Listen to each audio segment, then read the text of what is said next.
Have you ever asked yourself, what really matters when you're old? I used to think I knew the answer, but everything changed when I moved into a nursing home at the age of 83. Before that, I thought I was ready. I expected rest, time to read, and conversations with people my age. But it was only after living here for over a year that I truly began to understand.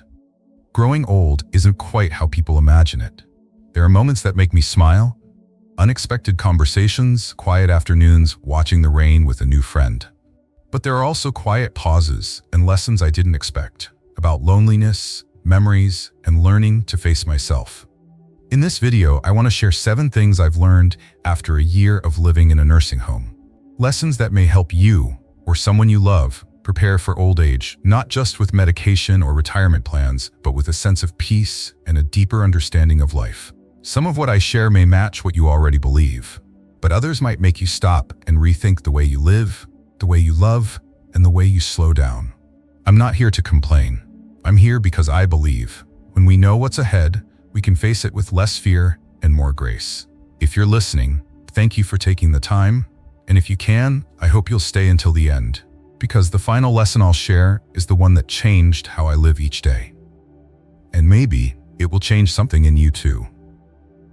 If you find what I share meaningful, feel free to subscribe and turn on notifications so you don't miss future videos, where I, and maybe you too, can explore how to grow old beautifully, meaningfully, and together. Let's begin. Lesson 1. Loneliness is a choice, not a sentence. When I first moved into the nursing home, I brought with me a small suitcase, a few old books, and an emptiness I didn't quite know how to name. I was 82 at the time, and although I no longer needed much in the way of material things, I still felt something missing. Perhaps the feeling of truly belonging somewhere. My wife had passed away 8 years earlier. We had a simple but joyful life. Morning coffee, evening walks, and those endless bedtime conversations that didn't need a point. When she was gone, the house suddenly felt too big. My children lived far away, busy with work and families of their own. My closest friends had either passed or were fading slowly with time. I didn't blame anyone, but the silence of lonely mornings and solitary meals began to weigh on me like a quiet ache. I thought I was mentally prepared when I moved in. I thought loneliness was just part of aging, like reading glasses or a walking stick, something you simply had to accept. But just a few weeks into living here, I began to realize loneliness isn't a fate, it's a choice. And somehow, without realizing it, I was choosing it every single day. I remember one rainy afternoon. I sat by my window and saw a few residents playing chess under the covered walkway. Their laughter echoed faintly, but it touched something in me. I looked down at my hands, still strong, my mind still clear, and wondered why I was just sitting there, waiting for something I couldn't even name. That night, I couldn't sleep. I thought about my wife, how, on the day we met, she reached for my hand in the park, gently, as if she already knew I needed to be touched. And I wondered, had I spent too long waiting for someone to need me, to remember me, to love me, while forgetting that I could be the one to reach out first? The next morning, I made a small decision to change something. I walked into the hallway earlier than usual, greeted the staff on duty, stopped to chat with an elderly gentleman reading the paper. I walked into the activity room and asked to join a game of Chinese chess, even though I hadn't played in over a decade. At first, it was awkward. I stumbled over my words, afraid of being a bother, afraid of being rejected. But then, someone smiled. Someone told a story. Someone asked, "What was your name again?" And little by little, I stopped being invisible. Now, every day, I make it a point to talk to someone. Not every conversation is deep or life-changing. Sometimes it's just a comment about the weather or a compliment on someone's outfit, but those small moments of connection hold me steady. I've come to realize that loneliness isn't about how many people are around you. It's about whether you're willing to open yourself to the world. If you feel like the world has moved on without you, I want to say this. Try stepping out of your room. Not just your physical room, but the room inside your mind. Sometimes what we're searching for, care, presence, life itself, has been waiting right outside all along. Because joy doesn't just show up, we have to go looking for it. And the beautiful thing is, when we do, it often meets us halfway. Number 2. Independence fades faster. When I first moved into the nursing home, I quickly noticed something repeating itself. Quietly, gradually, but with undeniable weight. People who had once been strong, independent, and self-sufficient for most of their lives began to let go. Not because they suddenly became too weak, but because they stopped trying. I remember clearly a man named Charles, a former engineer who used to do everything himself, from making his bed to tying his shoes. But just a few weeks after arriving, he started asking the nurses to help with the smallest things. At first, everyone thought, he's probably just tired. But within months, he hardly left his room. His hands grew weaker, his steps slowed, and the light in his eyes began to fade. Not due to any serious illness, simply because he let go of the habit of living life on his own terms. That's when I realized something I've never forgotten.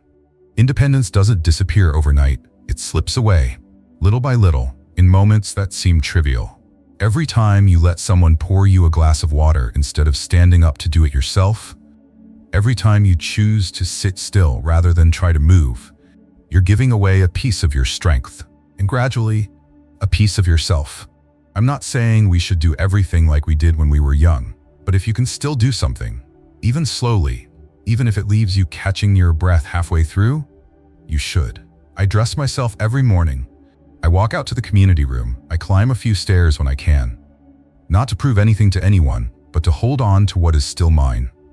You see, aging doesn't take everything from us all at once.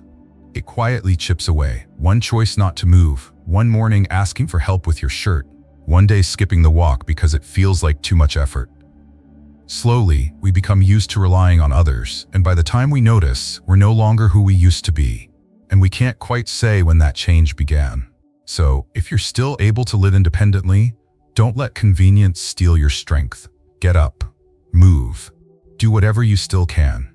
It doesn't have to be perfect, it doesn't have to be fast, it just has to continue. Because the moment you stop trying is the moment you start sliding into a life where others have to do everything for you. And that's something none of us want. If it can still be avoided, if you're still here with me, and if any of this resonates, leave a comment with the number 2 so I know you're still here. And if you haven't yet subscribed to the channel, I warmly invite you to do so we can keep learning how to live strong, self-reliant, and meaningful lives even in old age, because you deserve to hold on to everything that's still yours for as long as you possibly can. Number 3. Health declines when routine disappears. When I first started living in the nursing home, there was something that puzzled me deeply. Despite sharing the same environment, the same meals, and the same level of care, some people here still appeared sharp, vibrant, and full of life, while others seemed to gradually fade away. They lost interest in things, rarely spoke, rarely smiled, and day after day passed by as if they were waiting for something they themselves couldn't quite name. At first, I assumed the difference came down to physical health. Perhaps some people were just naturally stronger. But over time, I began to see that the real difference lay in something much more subtle: daily routine. I came to know an elderly woman named Evelyn, already 86 years old. She had been an office secretary for 40 years, and perhaps because of that, she still lived with the discipline of someone who had somewhere to be.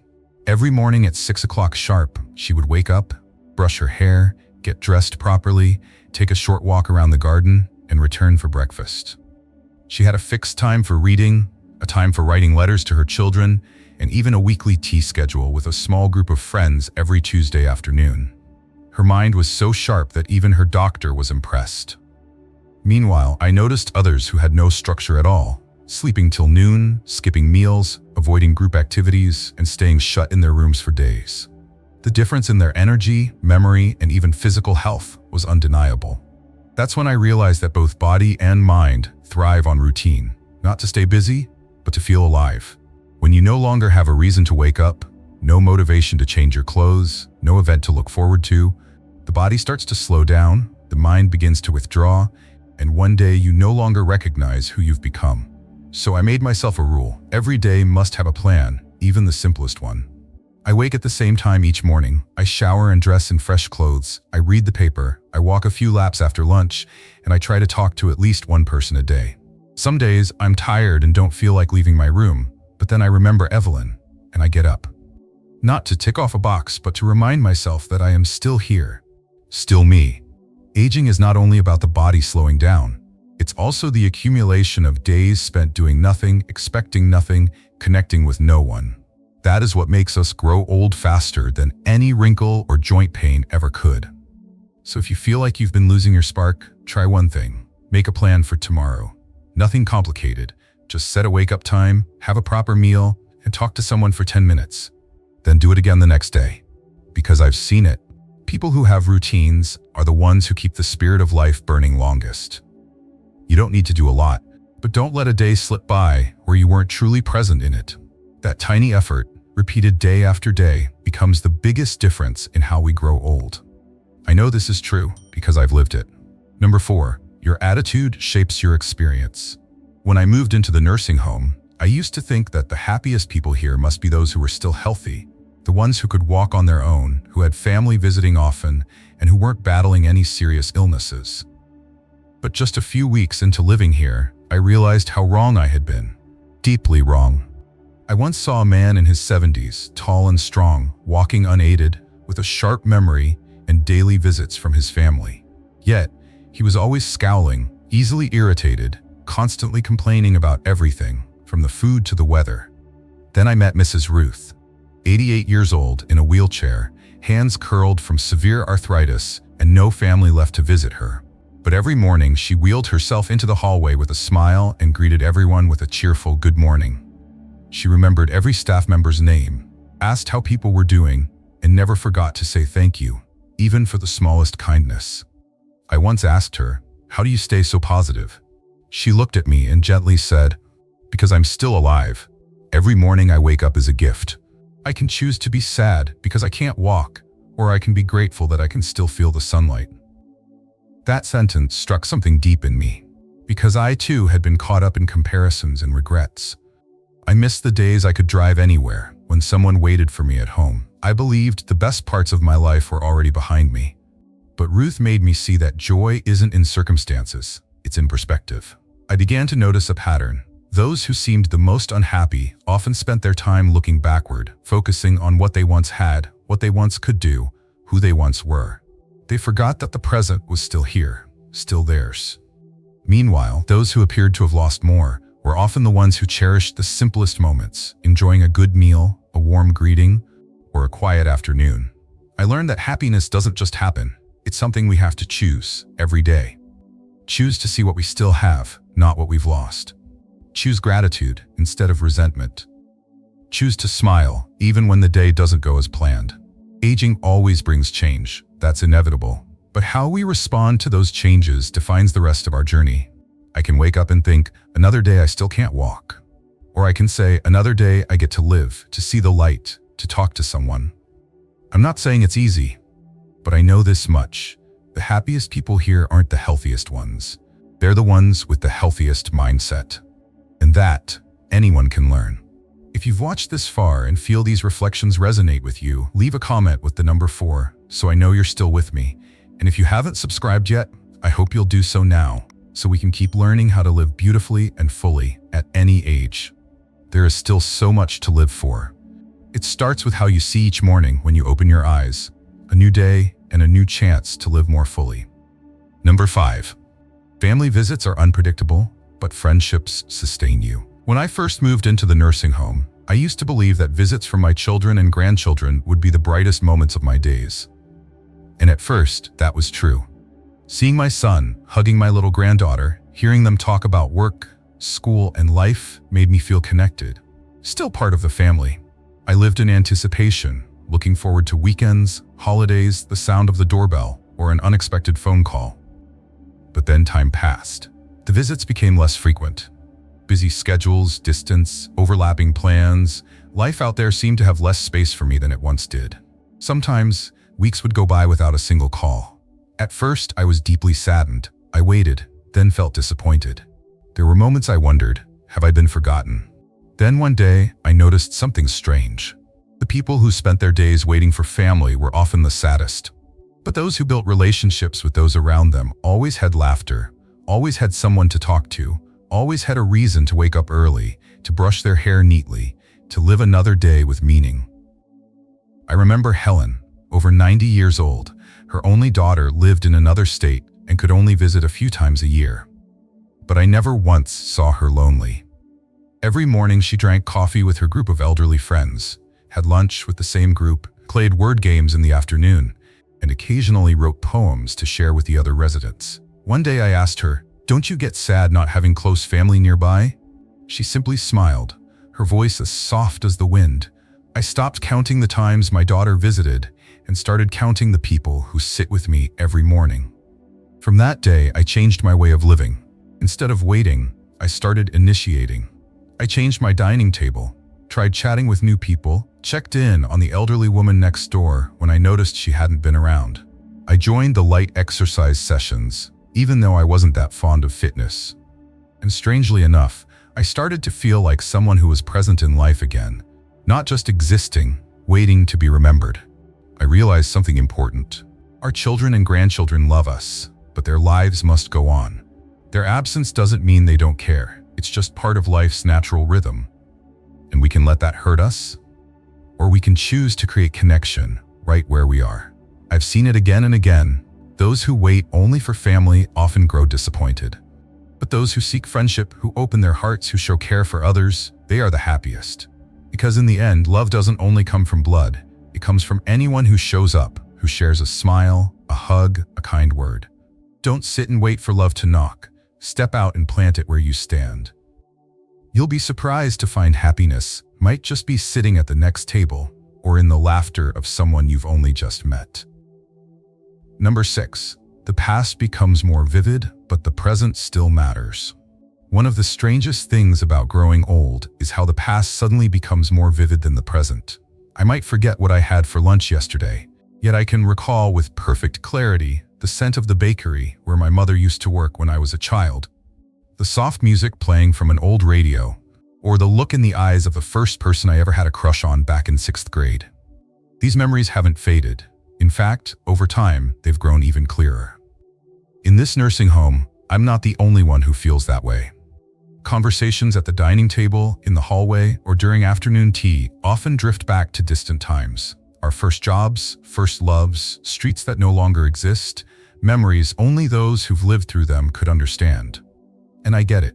The past makes us feel like we once mattered, like we were strong, useful, the center of a story far bigger than ourselves. But I've also learned something important.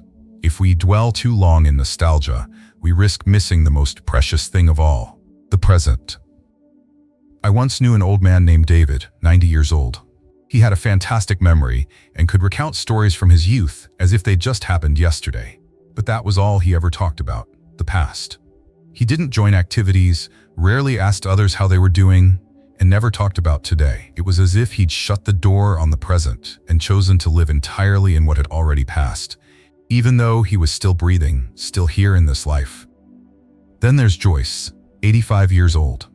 She also loves sharing old stories, her working days, raising her kids, her first marriage. But after each tale, she'd say something like, "Is there a light yoga class this afternoon? Or anyone want to take a walk around the garden with me?" One day she told me, "I know I have more yesterdays than tomorrows, but that doesn't mean today doesn't matter." That sentence stayed with me, because it's true. Nostalgia is a gift, but only when it doesn't cost us the present. We still have laughs to share, meals to enjoy, handshakes, glances, greetings that remind us life is still happening. This life, even if not as vibrant as before, is still unfolding, and we're still part of it. So yes, tell your stories. Remember the beautiful days. Smile when you think of your youth. But also look around, join a game, say hello to someone new, or simply sit outside in the sun for a while. Because the time we still have, no matter how short or long, is still very much worth living. If you've read this far and feel that these reflections resonate with you, leave a comment with the number 6 below so I know you're still here with me. And if you haven't subscribed yet, now is the perfect moment to do so, because there's still so much we can learn together, live through together, and cherish in the present moment. Now let's move on. Number 7. Small pleasures make a big difference. As age slowly accumulates, the world around us also quietly begins to shrink. The grand adventures, the milestones, the years of relentless work, all of it fades into the past like old photographs tucked away in a drawer. What remains in our lives is filled with the ordinary. A morning cup of tea, a familiar chair by the window, a friendly greeting from a neighbor down the hall. After more than a year living in a nursing home, I've come to understand that it's these little things that carry the most meaning. I used to believe that old age marked the end of anything exciting. But then I met Walter, 82 years old, whose face lights up every time he's offered a cinnamon chocolate, his favorite. He keeps them in a small tin box, and every time someone visits his room, he offers one. It's how I connect with people, he told me. Just a piece of candy. But to him, it's joy, intimacy, and a reason to smile. I began to notice the value of what seemed like trivial moments. The warmth of a fresh cup of tea between my palms, the sound of birds singing in the yard each morning, a gentle pat on the shoulder from a familiar friend.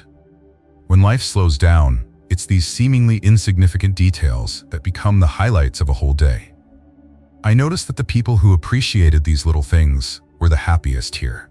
In contrast, those who kept dwelling on what they'd lost, the trips they could no longer take, the meals they could no longer enjoy, the jobs they no longer did, seemed to always feel lacking.